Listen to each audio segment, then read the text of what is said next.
Bonjour à tous, un nouvel incendie cette nuit en Côte d'Or. Il s'est déclaré à Monceau et Charnans vers 1h du matin. Il serait parti de 3 endroits différents. 4 casernes de pompiers aidés par des agriculteurs locaux ont été mobilisés une grande partie de la nuit. Les pompiers ont d'ailleurs été rappelés vers 9h15 ce matin car le champ fumait de nouveau.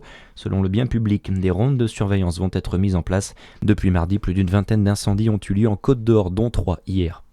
Des sinistres qui sont favorisés par les fortes chaleurs. La Côte d'Or est toujours ce midi en vigilance orange canicule. C'est aussi le cas du Jura, du Doubs et de 36 autres départements.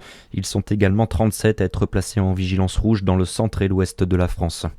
Toujours sur le front des incendies, celui dans la forêt de Fontainebleau pourrait être d'origine volontaire. C'est ce qu'a affirmé ce matin Laurent Nunez, le ministre de l'Intérieur qui est sur place.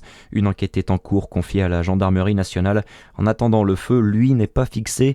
Il a parcouru 800 hectares. 500 sapeurs-pompiers sont mobilisés du SDIS de Seine-et-Marne, mais également d'autres départements qui sont venus en renfort. Environ 900 personnes ont déjà été évacuées. Dans l'actualité, également, un hommage sera rendu jeudi à Philippe Louvrier à Pontarlier. L'homme de 59 ans est décédé au lac de Clairvaux dans le Jura le 4 juillet dernier, alors qu'il se baignait avec son épouse. Son corps n'a été retrouvé au fond de l'eau que vendredi après-midi par la gendarmerie. Après plusieurs jours de recherche, la victime aurait vraisemblablement été prise d'un malaise. Le passage de la Grande Boucle à Morbier sera forcément mémorable à l'occasion du passage du Tour de France Hommes le 19 juillet et Femmes le 3 août dans la commune du Jura.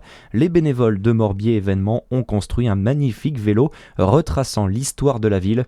Un cycloscope présenté par Michel Morel, bénévole, qu'on écoute au micro de Charlie Chevasson. Alors le cycloscope, il est parti de l'idée de reproduire le logo de la mairie de Morbier, où figure un lorgnon, une lampe à pétrole, un morceau de morbier, en plus un paysage de sapin. Les deux roues qui sont les deux cercles d'un lorgnon, le cadre qui constitue le pont du lorgnon, et puis il y a deux visuels. Un visuel représente le thème de l'horlogerie, qui a été une grosse activité industrielle de Morbier, et puis dans l'autre visuel, on reprend le thème de la lunetterie, qui est toujours présente à Morbier, et on raccroche sur la lampe à pétrole la lanterne rouge du Tour de France. Un cycloscope de 2,90 m de hauteur avec des roues d'1,40 m de diamètre. Les bénévoles espèrent bien maintenant le voir passer à la télé lors du passage des deux tours.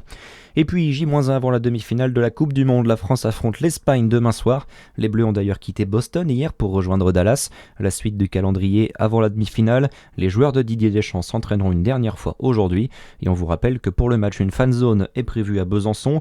Une retransmission est également organisée au Zénith de Dijon. L'accueil du public sera possible dès 19h, 2 heures avant la rencontre. Très bon après-midi à tous sur Fréquence Plus.